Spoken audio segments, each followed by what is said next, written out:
जो है उनके गांव में जा रहे हैं, उनके मोहल्ले में जा रहे हैं, उनके टोले में जा रहे हैं और जो जमीनी सच्चाई है उसको दिखाने का हम लोग प्रयास कर रहे हैं, समर्थन कर रहे हैं। हम लोग भी उस चक्का जाम में हम लोग भी पार्टिसिपेट करेंगे, उसमें हम लोग भी भाग लेंगे। जिस तरीके से एक समाज को किस तरीके से वोट देने से रोका जाए, उसको उस चीज से वंचित कर दिया जाए, इसके लिए एक साजिश रचा गया है। ये किस बात का आरोप लग रहा है? ये देखिए, सरकार डर चुकी है और देखिए हम लोग हर जगह गांव-गांव, कस्बे-कस्बे में जा रहे हैं। हम वोट मांगने नहीं जा रहे हैं। लोग सोचे होंगे वोट मांगने जा रहे हैं, हम लोगों को जागरूक करने जा रहे हैं। आप देखिए। नमस्कार, आप देख रहे हैं न्यूज 4 नेशन में रंजीत कुमार। आज प्रिंस राज मौजूद है। सर, चौपाल के लिए आप लगातार हर एक गाँव, हर एक कस्बे में जा रहे हैं, मकसद क्या है सर? नहीं, हम लोग ने दलित चौपाल का हम लोगों ने प्रोग्राम बनाया और उसके तहत हम लोग सभी अपने जितने भी दलित समाज के हमारे भाई बहन, हमारे परिवार जो है उनके गांव में जा रहे हैं, उनके मोहल्ले में जा रहे हैं, उनके टोले में जा रहे हैं और जो जमीनी सच्चाई है उसको दिखाने का हम लोग प्रयास कर रहे हैं। ये जो बिहार सरकार जो खोखले वादे और खोखले दावे कर रही है, इसका पर्दाफाश करने के लिए हम लोग यहाँ पे आए हैं। हम लोग अपने समाज को जागरूक कर रहे हैं और जहाँ जहाँ हम लोग जाते हैं, जो एक मूल्य जरूरत की चीजें होती हैं उसका अभाव हम लोगों को देखने को मिलता है। और ये जो बीमारू सरकार है, इसका कामकाज इन्होंने कैसा 20 साल में किया है, इसका हम लोगों को देखने को मिलता है। सर, लगातार कल विपक्ष की तरफ से 9 तारीख बिहार में चक्का जाम है, उसमें क्या हम लोग भी इसका समर्थन कर रहे हैं। हम लोग भी उस चक्का जाम में हम लोग भी पार्टिसिपेट करेंगे, उसमें हम लोग भी भाग लेंगे। जिस तरीके से एक समाज को किस तरीके से वोट देने से रोका जाए, उसको उस चीज से वंचित कर दिया जाए, इसके लिए एक साजिश रचा गया है। डबल इंजन की सरकार है, लेकिन सरकार की तरफ से कोई इस पर आवाज उठाने को तैयार नहीं हो रहा है। अगर आपको इलेक्शन कमीशन को यही काम करना था तो आप साल भर पहले ये काम करते, आप 1.5 साल पहले ये काम करते। लेकिन 25 दिन का ये समय देना, ये बताता है कि एक साजिश के तहत ये निर्णय लिया गया है। हमारे जो करोड़ों भाई जो बाहर पलायन करके काम करते हैं, वो कब बिहार प्रदेश आके अपना कागज बनवाएंगे, कब कागज सबमिट करेंगे? और जो लोग गरीब हैं उन्हीं के पास कागज पत्र नहीं मिलेगा, वो कागज पत्र के लिए जमा करते रहेंगे। और कौन सा ऐसा ब्लॉक है, कौन सा ऐसा कार्यालय है जहाँ पे आप जाइए और आपको एक दिन के अंदर कागज मिल जाएगा? देखिए, ये एक साजिश रचा जा रहा है हम लोग के समाज के लिए, क्योंकि हम लोग का समाज अब बहुत ही समझदार है। वो देखता है कि कौन उनकी आवाज बन रहा है, कौन उनके लिए काम कर रहा है। जिस तरीके से देश में और बिहार में जिसका डबल इंजन की सरकार है और इन्होंने हमारे समाज के लिए कोई कार्य नहीं किया है, ये डर बैठ गया है इन लोगों में और ये किसी ना किसी साजिश के तहत ये लोग चुनाव को मैनिपुलेट करना चाहते हैं, उसको प्रभावित करना चाहते हैं ताकि सत्ता में वापसी कर सकें। सर, दलित चौपाल लगा रहे हैं, दलित चौपाल लगातार हर एक गाँव, हर एक कस्बे में जा रहे हैं। इसका सर मेन मोटिव क्या है? दलित जगाना है दलितों को, या उनको हक अधिकार के लिए आप लड़ाई? बिहार सरकार जो है वो यह कहती है कि हम दलित के लिए बहुत काम किए। हमारा कहना है कि बिहार सरकार दलित विरोधी सरकार है। कल की आप घटना ले लीजिए, नालंदा में 2 पासवान की हत्या हुई। नालंदा जिला किसका है? नीतीश कुमार जी का गृह जिला है। मुख्यमंत्री का गृह जिला होने के बावजूद भी अगर 2 दलित को दिन दहाड़े मार दिया जाए, क्या उस पर उनका मुख्यमंत्री जी का कोई बयान आया? क्या इनके पार्टी का कोई बयान आया? किसी ने कोई बात कही? जिस तरीके से खेमका जी की दिन दहाड़े हत्या कर दी गई, क्या मुख्यमंत्री जी ने इस पे कोई बयान दिया?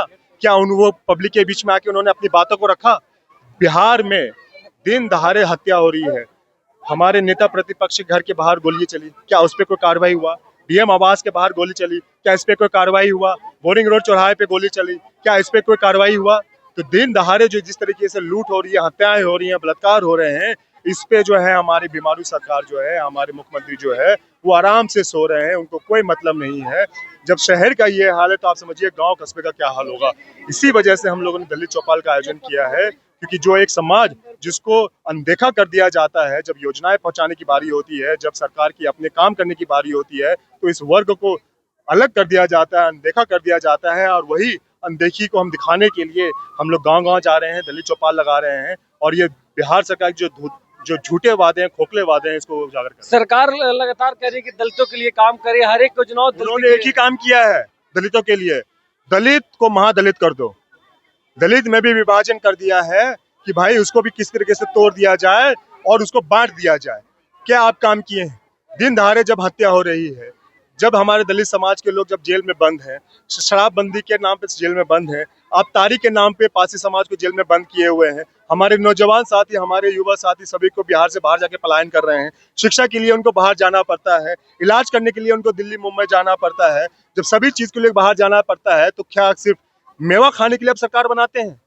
हाँ, आपको कुछ और काम नहीं दिखता है? हाँ, कागजी आप जरूर दिखा देंगे कि कि हाँ भाई इतना इतना हम लोगों ने काम किया पटना है। में इंडिया के सबसे बड़ा एम्स बना है, हॉस्पिटल लगातार आप इलाज करवा लीजिए जाके, आप जाइए इलाज करवा के हमको दिखा दीजिए। जब तक पैरवी लेके नहीं जाइएगा कोई सुनवाई नहीं है, कोई दिखाई नहीं है।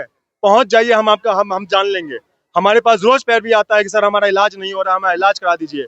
सिर्फ खोलने से नहीं है, कथनी और करनी में बहुत अंतर है। नीतीश कुमार शिक्षा पर भी लगातार इनकी कथनी और करनी में शिक्षा क्या, बिहार में तो हर साल तो पेपर लीक हो जाता है। बिहार में जो ग्रेजुएशन है वो 3 साल, ग्रेजुएशन 5 साल में होता है। यहाँ पे इस बिहार सरकार को यही नहीं पता है कि भाई जो स्कूल है, स्कूल को कितने समय के लिए खोला जाए, किस समय खोला जाए। और आप ये जो इलेक्शन कमीशन के द्वारा जो जिस तरीके से इनका निर्णय आया है, बिहार के सभी शिक्षक को आपने ड्यूटी पे लगा दिया है। अब वो सभी शिक्षक जो है बच्चों को पढ़ाएंगे कि सबका पेपर बनाएंगे इलेक्शन के लिए। तो ये 2-3 महीने जो बच्चों का जो पढ़ाई लिखाई खराब होगा, आपको कोई होशो हवास है?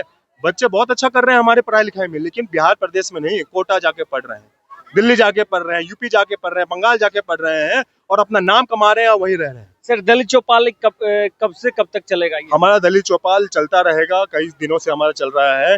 हम जहां जहां जा सके, समय जितना मिले हमें, हम सब जगह जाएंगे और हमारा पूरा प्रयास होगा कि चुनाव भर तक हम ये कार्यक्रम को जारी रखें। साफ तौर से इन्होंने कहा है कि दलित चौपाल हर एक गाँव में चलेंगे। मगर मेरे साथ पशुपति पारस के जो पूर्व मंत्री के बच्चे हैं, आपका क्या नाम हुआ सर? हमारा यशराज पासवान है। तो लगातार क्या चुनाव में चुनाव आने वाले 2025 में इसके लेकर आप लोग का आरोप लग रहा है, आप नींद खुली है लोगों से मिल रहा है। किस बात का आरोप लग रहा है?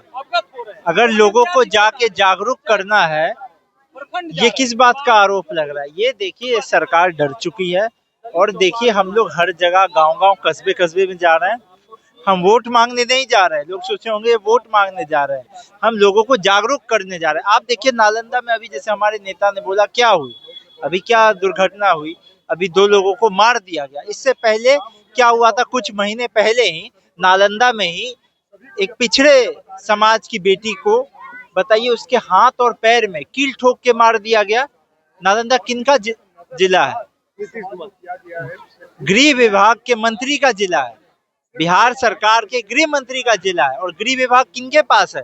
माननीय मुख्यमंत्री जी के पास। तो हमें ये बताइए, अभी खेमका जी के साथ पटना में क्या हुआ था? सवर्ण और संपन्न लोग क्या अछूत है इस तथाकथित मंगल राज से?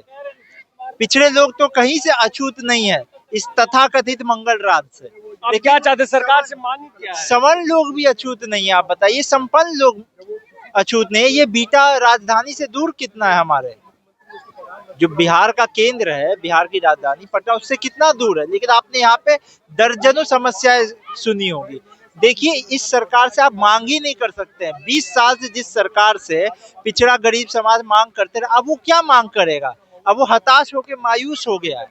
तो आप देखिए एक ही विकल्प बचा है, बिहार मांगे बदलाव, और बदलाव आके रहेगा। बहुत शुक्रिया। साफ तौर से इन्होंने कहा है कि बिहार मांगे बदलाव, बिहार में इस बार बदलाव होकर रहेगा। कल जो महागठबंधन की तरफ से एक बिहार में चक्का जाम को बुलाया गया है, इसको लेकर इन्होंने हर एक जगह जाकर के कहा जा रहा है कि बिहार में कल बंदी है और कल बंद करने का आह्वान भी कर रहे हैं। आप देख रहे थे न्यूज़ 4 नेशन, तब तक के लिए नमस्कार।